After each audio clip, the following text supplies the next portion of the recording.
তুমি এখানে কি করছো? কালকে যাবো বলে যাওনি? আরে তুমি এখানে কি করছো? এখানে আবার কি করছি? তুমি আমাকে বিয়ে করবে বলে কথা দিয়েছো। চলো তোমাকে বিয়ে করতে এসেছি, চলো। আরে আমি এখন কোথায় যাব? তুমি কি পাগল নাকি? আমি তো তোমার কাছে 3 দিন টাইম চাইছি। লোকজন দেখলে কি বলবে? যাও যাও যাও যাও। আমি একা যাবো না। আরে যাও যাও আমার সাথে। আরে আরে শুনো, আমি আসছি, তুই যা যা যা। আরে যা। এটা তুমি খুব খারাপ করছো। কি হয়েছে কি হয়েছে? ওগো মেয়েটা তোমার বাড়ি কোথায়? এখন সাধু হচ্ছে নাকি? এটা আমার বাড়ি। এটা তোমার বাড়ি কি করি? আমার বৌমা আছে যে। তোমার ছেলে আমাকে আশা দিয়ে রেখেছে বিয়ে করবে বলে। তোমার ছেলে জিজ্ঞাসা করো। কোনোদিনই আমার ছেলে অমধারা কাজ করবে না গো। না করবে না। না তোমার ছেলে ধোয়া তুলসী পাতা। জিজ্ঞাসা করো তোমার ছেলে। হ্যাঁ আমার ছেলে ধোয়া তুলসীর পাতা। আমার যতটা সোনা দানা ছিল সব বেঁচে তোমার ছেলে শুধাও। সোনা দান আমাকে বলে দিছো নাকি? তোমার ছেলে প্রেম করার সময় তোমাকে বিয়ে করেছিল নাকি? আমার ছেলের বউ তো আছে, তোমাকে কেন প্রেম করবে? তুমি কি মেয়ে? তোমার বৌমা থাকলে আমার দেখে লাভ নাই। তোমার ছেলে আমাকে কথা দিয়েছে বিয়ে করবে বলে।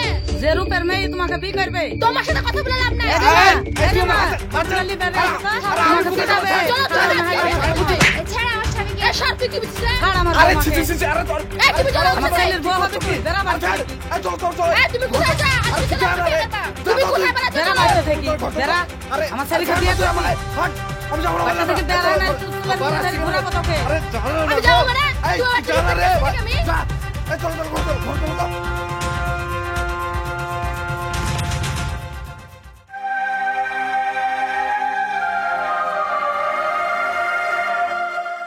কে আমি বলো তো? আরে আরে আরে তোমার জন্য আর কত ওয়েট করবো বলো তো? আসো আসো, রাস্তা বসো। অনেক জাম ছিল তাই দেরি এইদিকে হয়ে এসো। আর বলো না, তোমার কথা ভাবতে ভাবতে আমার শরীর একবারে হার্ড হয়ে গেল। যেটা বলেছিলাম এনেছো? হ্যাঁ এনেছি। কই দেখাও তুমি। এ নাও তোমার সোনার চেন। এখানে 20,000 টাকা আছে, নাও। এই তো তুমি হচ্ছে আমার জান, তুমি আমার কষ্টটা খুব বোঝো, আমার পাখি। তোমার নিঃশ্বাসে মনে হয় আমার নিঃশ্বাস। আর শুনো, হ্যাঁ আমার 20 তারিখে বিয়ে ঠিক হয়ে গেছে, তুমি কিছু করো।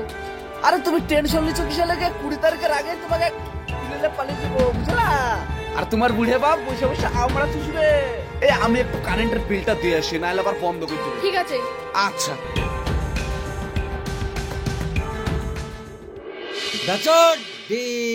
দে দে পাল তুলে দে। ও চাচা, এই তো ভাইপো ডিম কিনে বেড়াচ্ছি। ডিমের ব্যবসা বাদ দাও, বাড়ির ডিমটা আগে সামলাও। কেন কি বলতে চাচ্ছিস তুই? বিটির বিয়ে কবে দিলে? জামাইটা তো ভালোই পেয়েছো। কি বলে বকছিস তুই? আমাদের যে পার্ক আছে, ওই পার্কে তোমার বিটি আর একটা ছুড়া কি ঢলাঢলি করাই করছিল গো চাচা। শোনাচ্ছেন আর কিছু টাকা ব্যাগ থেকে বাইর করে দিল। কবরে গড়াইছো? ওরা আমাকে দেখতে পাইনি, কিন্তু আমি ওদেরকে দেখেছি, বুঝলা? শোন, কথাটা কারোর সামনে ফাটাস নি, আমি বাড়ি যেয়ে দেখছি। ঠিক আছে, আমি বুঝলেছি, তা আবার ভুলবা না। না না কাউকে। হ্যাঁ যাও। গাছো ডিম। এই সাইনা, আলমারিতে আমার 20,000 টাকা ছিল আর একটা সোনার মালা ছিল, কই? তা আমি কি করে বলবো? এই কি করে বলবো মানে? বাড়িতে আর কে আছে তা জানবে? ঠিক করে বল, কে লিয়েছে? ঠিক করে বল। আমি জানিনি।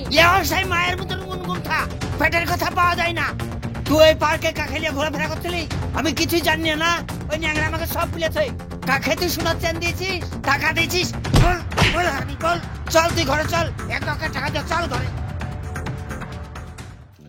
এই আফজাল, এখানে গ্রামের মানুষ কেন ডেকেছিস তুই সবার সামনে বল। শুনেন মোড়ল মশাই, আমি মানুষ এই জন্য ডেকেছি, আমার একমাত্র মেয়ে, এই মেয়ের জন্য আমি রাত দিন এক করিয়া আমি 20,000 টাকা এবং 100 ভরি সোনা আমি খুব কষ্ট করে রেখেছিলাম মেয়ের বিয়ের জন্য। এই চিটার মাইনুল আমার মেয়েকে ভুগে সব নিয়ে নিয়েছে।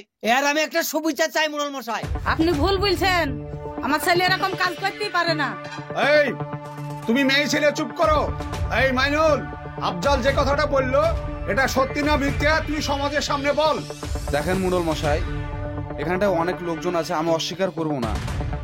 ওর সাথে আমার ভালোবাসার সম্পর্ক ছিল, তাই বলে যে ওর কাছে আমি টাকা সোনা এসব আমি নিই। এই আফজাল, তোর কোনো প্রমাণ আছে মাইনুলই নিয়েছে তা? হ্যাঁ আছে মোড়ল মশাই। কে আছে? এই যা জানিস বল। দেখেন মন্ডল মশাই, এই মাইনুল চাচার মেয়ের কাছ থেকে সোনা ও টাকা দুটোই নিয়েছে, আমি নিজের চোখে দেখেছি।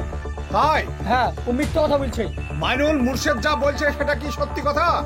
না মুরল মশাই, এটা একবারে একদম মিথ্যা কথা। এখানটা আমাকে ফাঁসানো হচ্ছে। দেখেন মোড়ল মশাই, আফজাল হচ্ছে গরিব মানুষ। এই গরিব মানুষের এই বিচারটা আপনি সুবিচার করে দিবেন। হ্যাঁ, এইটাই আমার কথা। এই মাইনুল, তুমি গরিব মানুষের মেয়ের সাথে প্রেম করে ছিনিমিনি করেছো, তার জন্য তোমাকে সমাজের সামনে 1,25,000 টাকা জরিমানা দিতে হবে এবং সহবরি শোনা আফজালের মেয়েকে ফেরত দিতে হবে। আমি অত টাকা পাবো কোথায়? আপনি তো আমাদের কথা শুনলেনই না, আপনি তো ওদের কথা শুনলেন। আপনি তো জোর জবরদস্তি করছেন। আমি আপনার বিচার মানে না, দরকার হলে আমি থানায় যাবো। এই চলো চলো। দেখছেন মোড়ল মশাই, এই ও চলো। সমাজকে ছোট করছে। শোন আফজাল, তুই কোনো চিন্তা করবি না, আমরা গ্রামের লোক তোর পক্ষে আছি। আমাদের সমাজে এইসব কি ধরনের ঘটনা ঘটছে বলুন তো? আমরা কতটা বোকা যে অন্যজনকে অন্ধের মতন বিশ্বাস করি, নিজের বাবা মাকে করি না। দুটো সোনা, জাদু, সুইট হার্ট, ডার্লিং বলি, ওতেই শেষ, তাই না? তাই আমি সমস্ত বন্ধুদের বলছি, মিষ্টি মধুর কথায় যাবা না। এক পা আগানোর আগে 1000 বার ভাববা। কে জানে তোমার বাবা মা তোমার জন্য অনেক স্বপ্ন দেখে রেখেছে। ভালো থাকবেন, সুস্থ থাকবেন। দেখা হচ্ছে আপনাদের সঙ্গে 14ই ফেব্রুয়ারির নতুন একটা গানের সঙ্গে।